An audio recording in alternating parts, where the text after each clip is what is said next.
നമസ്കാരം. ഞാൻ ഡോക്ടർ രാകേഷ് കുമാർ ഝാ, പയ്യോളി. നിങ്ങളെല്ലാവർക്കും അറിയാം, ഇപ്പോൾ ഈ ലോകത്തിലെ ഏറ്റവും വലിയ പ്രശ്നമായിട്ട് ഒരു പ്രോബ്ലം നടന്നുകൊണ്ടിരിക്കുക, ഡേ ബൈ ഡേ ഇത് കൂടിക്കൊണ്ടിരിക്കുക. എന്താ? ഡയബറ്റീസ് മെലിറ്റസ്, പ്രമേഹ രോഗം. എല്ലാവർക്കും അറിയാം. ശരിക്കും പറഞ്ഞാൽ ഇന്ത്യൻ്റെ ഒരു ക്യാപിറ്റലായി മാറിയിട്ടുണ്ട് കേരളം. ഈ ലോകത്തിൽ ഡയബറ്റീസിൻ്റെ ക്യാപിറ്റലാണ് ഇന്ത്യ. അപ്പോൾ അങ്ങനത്തെ കണ്ടീഷന് ഞങ്ങളിപ്പോൾ മുന്നോട്ട് പോയിക്കൊണ്ടിരിക്കുക. പ്രത്യേകിച്ച് ഞങ്ങൾ മലബാർ ഏരിയയിലാണ്. ഇവിടെ നമ്മളെ ഫുഡ് ഹാബിറ്റ്സ്, ഞങ്ങളുടെ ലൈഫ് സ്റ്റൈൽ, ഇതൊക്കെ കാരണം ഇവിടെ പ്രഷർ, ഷുഗർ, അങ്ങനത്തെ കുറേ പ്രശ്നങ്ങൾ ദിവസമായത് കൂടിക്കൊണ്ടിരിക്കുക. അപ്പോൾ ഡയബറ്റീസ് മെലിറ്റസിനെ പറ്റി ഞാൻ വിചാരിച്ചു നിങ്ങൾ അടുത്ത് കുറച്ച് കാര്യങ്ങളൊന്ന് ഷെയർ ചെയ്യാൻ വേണ്ടി. ഞാൻ എപ്പിസോഡായിട്ട് പല ഇൻഫർമേഷനൊക്കെ ഷെയർ ചെയ്യാം. പക്ഷേ ഇപ്പോഴത്തെ ഇമ്പോർട്ടൻറ്റ് ടോപ്പിക് എനിക്ക് തോന്നി നിങ്ങളടുത്ത് ഷെയർ ചെയ്യുന്നത് വെച്ചാൽ ഒരു ഡയബറ്റിക് ഫുഡ് അൾസർ. എന്താ വെച്ചാൽ നിങ്ങൾ കണ്ടിട്ടുണ്ടാവും, ഈ പല പേഷ്യൻസിന് കാലിന് കുറേ മുറിവൊക്കെ ഉണ്ടാവും. ഒരു വലിയ മുറിവ്, ഉണങ്ങാത്ത മുറിവ്, കുറേ ശ്രമിച്ചിട്ടും ഉണങ്ങുന്നില്ല. ആ മുറിവ് മെല്ലെ മെല്ലെ കൂടിയിട്ട് ചില സമയത്ത് കാല് മുറിക്കേണ്ട അവസ്ഥ വരുന്നുണ്ട്. അപ്പോൾ ഇതിന് എന്താ സംഭവമാണ്, ഇതിൽ എന്തൊക്കെ ചെയ്യേണ്ടത്, എങ്ങനെ നമ്മൾ രക്ഷിക്കേണ്ടത്, അതാണ് നമ്മളെ ഉദ്ദേശമാണ്. ഇത് ഡയബറ്റിക് ഫുഡ് പറയുമ്പോൾ ഈ പ്രമേഹ രോഗികൾ ആവുമ്പോൾ നമുക്ക് അറിയാലോ, ഈ നെർവിൻ്റെ ബാധിക്കും, നെർവസ് സിസ്റ്റമിനെ എല്ലാത്തിനും ബാധിക്കും. അപ്പം നെർവസ് സിസ്റ്റമിനെ ബാധിക്കുമ്പോൾ എന്താ പ്രശ്നം എന്താ വെച്ചാൽ നമുക്ക് ആ ഒരു സെൻസേഷൻ ഉണ്ടല്ലോ, പെയിനിൻ്റെ, പിന്നെ ചൂടിൻ്റെ, തണുപ്പിൻ്റെ ഈ സെൻസേഷനൊക്കെ കുറയും. അങ്ങനെ ആകുമ്പോൾ നമുക്കൊന്നും തിരിയൂല. എന്തെങ്കിലും മുറിഞ്ഞാലോ, ഇല്ലെങ്കിൽ എന്തെങ്കിലും അധികം ചൂടായാലോ, എന്തെങ്കിലും അധികം തണുപ്പായാലോ നമുക്കൊന്നും തിരിയൂല. അപ്പോൾ തിരിയാത്ത അവസ്ഥയ്ക്ക് എന്തായി പോകും, ഈ മുറിവ് വരും. കാലിന് ഒരു ചെറിയ മുറിവായിട്ട് സ്റ്റാർട്ട് ചെയ്യും. പക്ഷേ അത് നമുക്ക് അതിനെപ്പറ്റി ഒരു ഐഡിയ ഇല്ല. അപ്പം മെല്ലെ കൂടും. പ്ലസ് ഞങ്ങൾക്ക് ഷുഗർ ആയതുകൊണ്ട്, ഓൾറെഡി നെർവസ് സിസ്റ്റമിനെ ബാധിച്ചുകൊണ്ട്, പിന്നെ നമുക്ക് ഇത് ഉണങ്ങാൻ ഭയങ്കര പ്രയാസമായിരിക്കും. പ്രത്യേകിച്ച് ഞങ്ങൾ കാണും ഏകദേശം ഒരു 70% കേസിൽ എന്താ കാണുക വെച്ചാൽ ഈ ഷുഗർ രോഗികൾക്ക് പ്രഷർ കൂടി ഉണ്ടാവും. അപ്പോൾ ഹൈപ്പർ ടെൻഷൻ ആകുമ്പോൾ അതേ കൂടി നമുക്ക് ശരിക്ക് സെൽസിന് ഈ ആവശ്യമുള്ള ഒരു ഭക്ഷണം, ഒരു ന്യൂട്രിയൻസ് കിട്ടാനെന്ന് വെച്ചാൽ ബാധിക്കും. അപ്പോൾ അതേ ആകുമ്പോൾ ഓഫ് കോഴ്സ് അല്ലേ നമുക്ക് മുറിവ് ഉണങ്ങൂല. അപ്പോൾ ഈ ഡയബറ്റിക് ഫുഡ് ആകുമ്പോൾ ഒരു മുറിവ് നമുക്ക് എന്താ വെച്ചാൽ കാലിലൊരു മുറിവ് വരാനുള്ള കാരണങ്ങൾ ഞാൻ പറയാം. ഒരു മുറിവ് വന്നു, പക്ഷേ ഈ മുറിവ് എന്തായി പോവും, അവിടത്തേക്ക് രക്തോട്ടത്തിന് സപ്ലൈ കുറവാണ്. അപ്പോൾ ബ്ലഡ് സപ്ലൈ കുറയുമ്പോൾ ഓഫ് കോഴ്സ് ഈ മുറിവ് ഉണങ്ങാനുള്ള ആവശ്യമുള്ള സാധനം അവിടെ എത്തുന്നില്ല. എത്താത്ത അവസ്ഥയ്ക്ക് എന്തായി പോവും, ഈ മുറിവ് ഉണങ്ങൂല. ഈ ഉണങ്ങില്ലെങ്കിൽ ആ സാധനം നമ്മൾ കൂടിക്കൊണ്ടിരിക്കും, ഉള്ളോട്ടെ ബാധിക്കും, നെർവിനെ ബാധിക്കും, എല്ലൊക്കെ ബാധിക്കാൻ തുടങ്ങും, കാൽ മുറിക്കേണ്ടി അവസ്ഥ വരുന്നുണ്ട്. ഒരു സിമ്പിൾ ഉദാഹരണത്തിൽ ഞാൻ പറയാം. ഇപ്പോൾ അടുത്ത ഒരു പേഷ്യൻ്റ് ഉണ്ടായിരുന്നു. അവർ ഉംറയ്ക്ക് പോയപ്പോൾ അവിടേക്ക് കാലവേദന വന്നപ്പോൾ അവർ കുറേ മൂവൊക്കെ പുരട്ടി എങ്ങനെയൊക്കെ വേദന എങ്ങനെ സെറ്റാക്കി എങ്ങനെ സഹിച്ചിട്ട് തിരിച്ച് നാട്ടിലേക്ക് വന്നു. പക്ഷേ അവർ ശ്രദ്ധിച്ചില്ല, അവർ ഷുഗർ രോഗിയായിരുന്നു, കാലിന് തെരുപ്പൊക്കെ ഉണ്ടായിരുന്നു. ഈ മൂവ് കുറേ പുരട്ടിയോണ്ട് എന്തായി, അതിനായിട്ടുള്ള ഒരു പുകച്ചിൽ ചൂട് അവർക്ക് അത്രയും മനസ്സിലാവാത്തതുകൊണ്ട് മെല്ലെ തൊലിയൊക്കെ ചുവപ്പായി, പിന്നെ മുറിവ് വല്ലാണ്ട് കൂടിപ്പോയി. നമുക്ക് എല്ലാം സെറ്റാക്കുമ്പോഴത്തേക്ക് കുറേ ലേറ്റായിപ്പോയി. നിങ്ങൾക്ക് അതിശയം വരും ഇത് കേൾക്കുമ്പോൾ. ആ വേദനേൻ്റെ രക്ഷപ്പെടാൻ വേണ്ടി ഇയാൾ യൂസ് ചെയ്ത മൂവ് അല്ലെങ്കിൽ ഒരു ക്രീമിൻ്റെ കാരണം ഇയാൾക്ക് കാൽ മുറിക്കേണ്ടി വന്നു. അപ്പോൾ എത്ര വിഷമമുള്ള സംഭവമാണ്. അത്ര ഭീകരമായിട്ട് ഈ പ്രശ്നമാണ് ഡയബറ്റിക് ഫുഡ്. നമ്മൾ അത്ര സീരിയസ് ആയിട്ട് ഇത് എടുക്കണം. ശരിക്കും പറഞ്ഞാൽ ഒരു രോഗി, ഷുഗർ പേഷ്യൻസ് ഡെയിലി ഞാനൊരു വാക്ക് പറയാം, ഷുഗർ പേഷ്യൻസ് ശരിക്കും എല്ലാവരും, പക്ഷേ ഷുഗർ പേഷ്യൻറ്റ് മുഖമിനേക്കാൾ കൂടുതൽ കാലിന് ശ്രദ്ധിക്കണം. ശരിക്കും പറഞ്ഞാൽ അവിടെ അത്ര ശ്രദ്ധിക്കണം.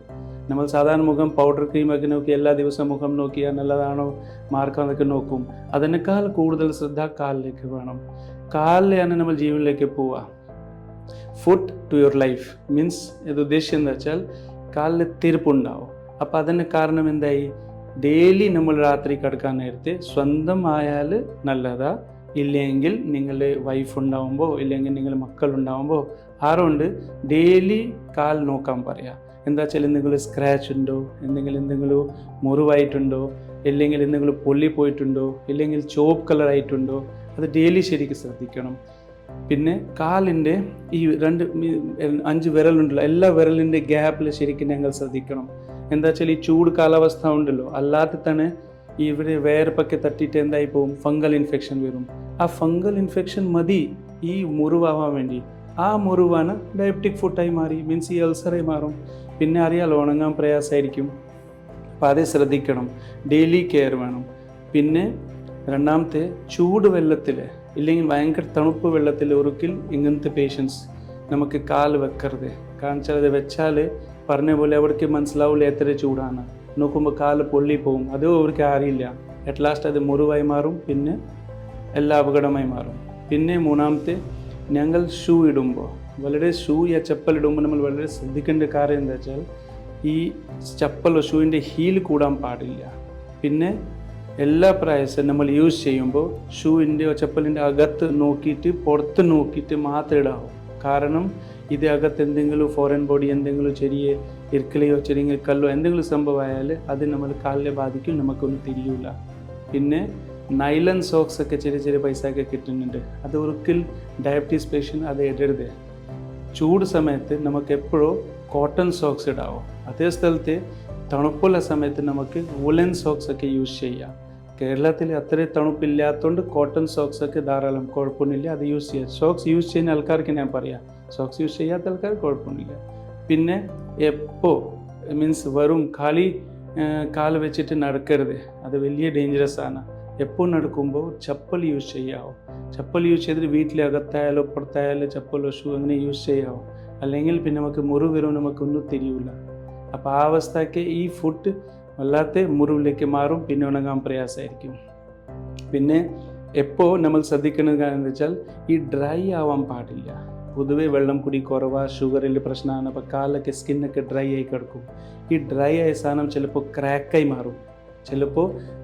മാറും. അപ്പോൾ അത് മുറിവായി മാറും, അതും നമുക്ക് വല്ലാണ്ട് ബാധിക്കും. അപ്പോൾ ഇത് സിമ്പിൾ കാര്യങ്ങളാണ് ശരിക്ക്, പക്ഷേ വളരെ ഡേഞ്ചർ കാര്യങ്ങളാണ്. ഈ നെർവിനെ ബാധിച്ചതിന് ശേഷം എല്ലാ പ്രശ്നങ്ങളും ഞങ്ങൾ തന്നെ സഹിക്കണം.